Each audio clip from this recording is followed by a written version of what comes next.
get people to look around and say, who's this 10-foot green guy standing over there? I think that just showed also how we were taking a shot at maybe some of the high fees that are out there in terms of FX on trades and just those barriers for UK customers.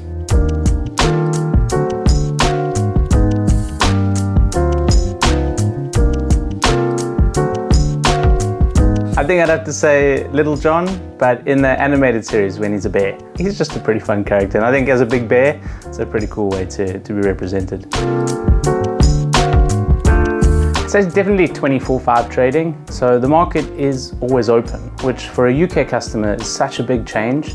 Normally you have to set your alarm, check the time zone differences, listen to news, read news, and then wait for the next day to make an investment. The fact that the market's always open and you can trade on your own terms, that's awesome. So when we started this business 10 years ago, it was to democratize finance for all. So a big piece is creating access and just creating a more level playing field, giving everyone the opportunity to invest, not just if you're rich and wealthy and have a private bank account. As I said, I think definitely the animated version. I think it's in the 70s, which is way before my time.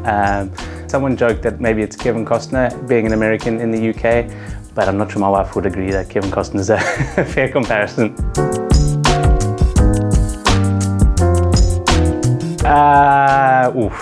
Probably a 4. I think I'd hit the target. I'm not sure I'm hitting the bill, and my dart skills are not great, if that's a proxy. No, for us, it's our first market outside the US, which is really exciting, but ultimately it's the same goal of being the home for someone's long-term investments, but also as a business to build a long-term profitable business here in the UK. I think there's a big opportunity both in kind of market size, but also from a competitive perspective.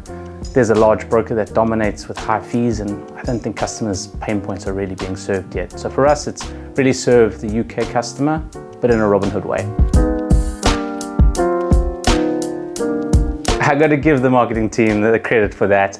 It's the way we look at things at Robinhood. We've got, of course, the statue in Nottingham, and that is where the home of Robinhood is. But how do we do that in a little bit more of a quirky, fun way? How do we bring that into London and disrupt kind of daily commuters and put it in front of the Bank of England, put it in the Waterloo station, and get people to look around and say, who's this 10-foot green guy standing over there? I think that just showed also how we were taking a shot at maybe some of the high fees that are out there in terms of FX on trades and just those barriers for UK customers. I think sometimes they forget or don't know that Robinhood has been around for 10 years, and for a fintech, I think that really shows kind of longevity in the market. We reached profitability as a business in the last quarter. We have 23 million customers in the US. I think for customers that's important. If you're putting your life savings with a platform, you want to know that they're around as long as your investment horizon. If you're going to have a tax wrap or think about retirement, kind of make sure that your provider is still there when you retire. So I think that is one point we really have to tell customers here and just help them understand. You're joining a community of over 20 million customers, and that's a great place to put your money.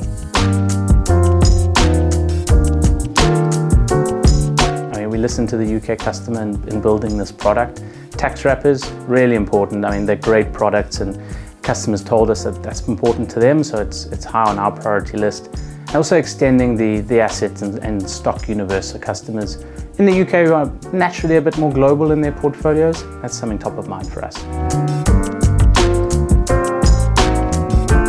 The important thing when you expand is to understand the customer in the country that you're expanding to. They aren't necessarily the same as the US. You need to think about their needs slightly differently. So talking to UK customers, getting an app in their hands and letting them tell you what they think, I think is a really great way to build the product. But for us, it was how do we in a Robinhood way meet some of their needs? And FX fees on US trades and commissions was something that they just weren't finding on other platforms, was a need being met. If they wanted to invest on perhaps a traditional broker, they were paying up to £12 on commission plus 1% on FX fees, and it might have been their first investment in Apple or Amazon, but actually the amount they wanted to invest wasn't the amount that they were getting after fees.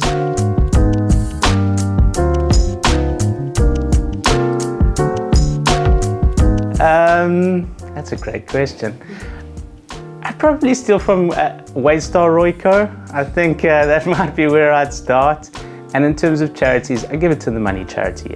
We do have a relationship with them here in the UK already. I think what they're doing just to create access and give people kind of that learning and education and financial literacy, which is something we all have a responsibility to help improve in the UK. I think that's where I'd take Waystar's money and give it to.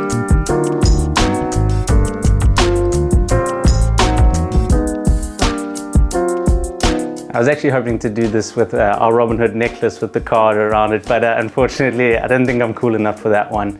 I mean, it's a great product and something we're really excited about in the US. At the moment, we'll launch with our brokerage business and certainly in time consider other products like a credit card.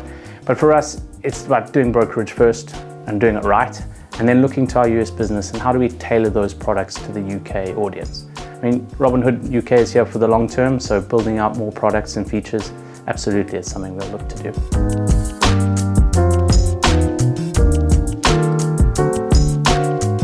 I don't know if they'd call themselves London fintech, but I think as a British fintech, Starling and what Anne built, there's always a business I've admired. I mean, been in banking at Barclays for a long time. What Anne set out to do was build a bank from scratch in a market that was dominated by large traditional banks, and I'm sure many people who told her she couldn't do it or no one needs this, and you know what, she just stuck to it and just built an amazing business.